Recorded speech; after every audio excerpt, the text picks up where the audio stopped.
रोशनपुर नाम के गांव में चंदा और शांति नाम की जिठानी और देवरानी रहती थी। चंदा का पति बहुत पैसे वाला था।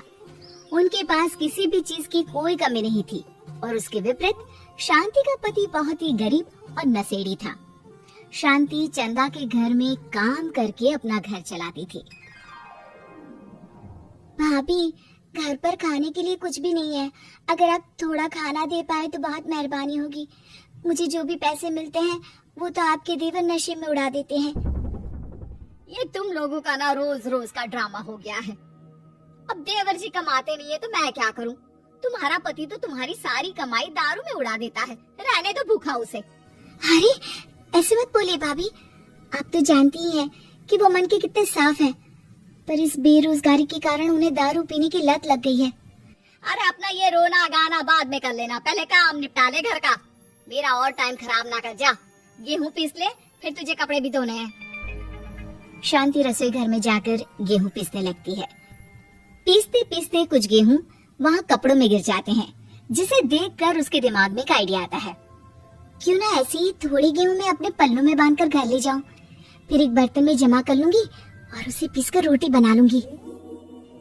कुछ दिन तो ऐसे ही चलता रहा, मगर फिर एक दिन चंदा ने शांति को ऐसा करते हुए देख लिया। अरे पहले तो मुझे लगा तुम लोग बस गरीब हो, पर तुम लोग तो चोर भी हो।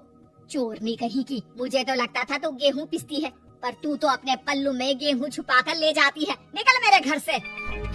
मुझे माफ कर दो भाभी, हमारे पास खाने के लिए एक दाना तक नहीं था, इसलिए मुझे ये सब करना पड़ा। अरे तुम लोग मेरे रिश्तेदार हो, इसीलिए दया कर कर तुझे मैंने अपने घर पे काम पर रख लिया। पर तू और तेरा पति हमारे खानदान का नाम मिट्टी में मिलाने पर उतारू हो चुके हैं। आपको मुझे जितनी गालियाँ देनी है दीजिए, मारना है तो मार भी लीजिए भाभी, पर मुझे काम से मत निकालिए। परिवार की बात है, वरना कोई और ऐसा काम करता ना तो धक्के मार कर कब से घर का बाहर निकाल दिया होता। रोते रोते शांति अपने घर चली जाती है, जहाँ उसका नशेड़ी पति कहता है, अरे कहाँ रह गई थी कामचोर? इतनी देर क्यों कर दी? आज पैसे लाई कि आज भी खाली हाथ वापस आ गई है? अपने हाथ दिखा। जरूर पैसे छुपा लिए ताकि मैं दारू ना पी पाऊँ।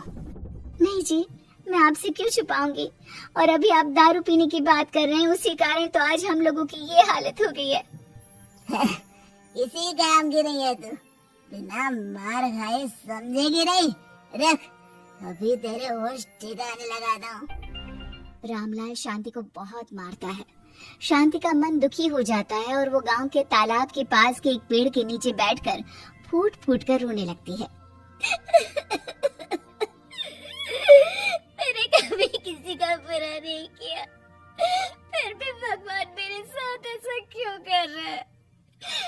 तो रामलाल जी की फिक्र करती हूँ, फिर भी उन्होंने मुझे इतना मारा।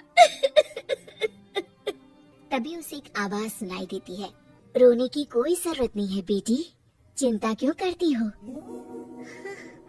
ये आवाज कहाँ से आ रही है? शांति अपने आसपास देखती है, उसे कोई नहीं दिखता। वो ऊपर देखती है, जहाँ उसे एक छोटी सी परी दिखती है। आप कौन है? आप तो कोई परी लगती है।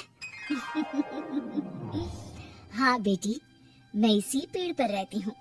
मैंने तुम्हारी सारी बात सुनी, अब तुम्हें फिक्र करने की कोई जरूरत नहीं। अपनी आंखें बंद करो। शांति आंखें बंद करती है और जादुई परी अपनी छड़ी घुमाती है। उसकी छड़ी घुमाते ही पेड़ के सारे पत्ते सुनहरे रंग के हो जाते हैं। परी उनमें से एक पत्ता तोड़ लेती है और फिर से अपनी छड़ी घुमाती है, जिसके कारण सारे पत्ते पहले की तरह साधारण से दिखने लगते हैं। आंखें खोलो बेटा। लो, इस पत्ते को ले जाकर अपने तकिए के नीचे रख देना। ये तो एक साधारण पत्ता है, इससे क्या होगा? ठीक है, अगर आप कहती हैं तो मैं इसे रख लेती हूँ। शांति उस पत्ते को लेकर अपने घर जाती है और अपने कमरे में तकिए के नीचे रखकर सो जाती है। सपने में उसे वही पेड़ वाली जादुई परी दिखाई देती है। बोलो शांति, क्या चाहिए तुम्हें? मैं चाहती हूँ हम बहुत अमीर हो जाए और मेरे पति नशा करना छोड़ दें, उन्हें कोई काम भी मिल जाए। कल जब तुम सुबह नींद से जागोगी, तुम्हारी इच्छा पूरी हो गई होगी। अगली सुबह शांति नींद से जागती है, अपने आसपास का नजारा देखकर चौंक जाती है। उसके बिस्तर पर चारों तरफ सोने चांदी रखे हुए थे। हे भगवान, कहीं मैं सपना तो नहीं देख रही? इतना सारा सोना, वो भी मुझ गरीब के पास। रामलाल जी को बताती हूँ, वो बहुत खुश होंगे। शांति जैसे ही कमरे के बाहर जाती है, वो देखती है कि रामलाल सूट बूट पहने काम के लिए बाहर जा रहा होता है। मुझे शहर में एक नौकरी मिल गई है शांति, मुझे आने में देर हो जाएगी, घर का ध्यान रखना। और इस तरह शांति बहुत अच्छा जीवन बिताने लगती है। उसके पास अब किसी भी चीज की कमी नहीं रह जाती। रातों रात शांति के पास आए इतने पैसों को देखकर उसकी जिठानी उससे पूछती है, अरे क्यों रे शांति, कहीं बड़ा हाथ मारा है क्या? अचानक तुम लोगों के पास इतना पैसा कैसे आ गया? नहीं भाभी, ये सब तो जादुई परी के दिए हुए पत्ते का कमाल है। शांति जादुई पत्ते के बारे में सारी बात चंदा को बताती है, जिसे सुनकर चंदा के मन में लालच आ जाता है और वो झूठ मूठ रोते हुए उसी पेड़ के नीचे जाती है जहाँ उसके रोने की आवाज सुनकर जादुई परी कहती है, क्या हुआ बेटा, क्यों रो रही हो? मैं बहुत गरीब हूँ, मेरे पति मुझे बहुत मारते हैं, अब मैं जीना नहीं चाहती। चिंता मत करो बेटा, अपनी आंखें बंद करो। जादुई परी चंदा को भी उसी पेड़ का एक पत्ता देती है और तकिए के नीचे रखने को कहती है। चंदा उस पत्ते को लाकर अपने तकिए के नीचे रख लेती है और अगली सुबह जब उठती है तो उसके कमरे में चारों तरफ सांप बिच्छू रहते हैं। अरे बचाओ बचाओ, कोई मुझे बचाओ, ये कैसा पत्ता है जिसे लाने के बाद उस गरीब शांति के पास तो इतना सारा सोना आ गया और मेरे चारों तरफ ये सांप बिच्छू, अरे कोई बचाओ।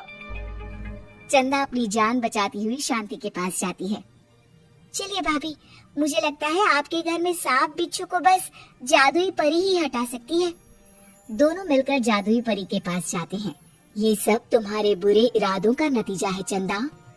तुम झूठ मूठ बस पैसे के लालच के कारण यहाँ आकर रो रही थी, इसीलिए तुम्हें जादुई पत्ते ने उसकी सजा दी। अरे मुझे माफ कर दीजिए जादुई परी, मेरे मन में लालच आ गया था। अरे शांति, तुम भी मुझे माफ कर दो, मैंने तुम्हारे साथ बहुत गलत किया है, फिर भी तुम मेरी मदद के लिए आई। चंदा को अपनी गलती का एहसास हो जाता है, इसलिए जादुई परी उसके घर से सारे सांप बिच्छू को गायब कर देती है।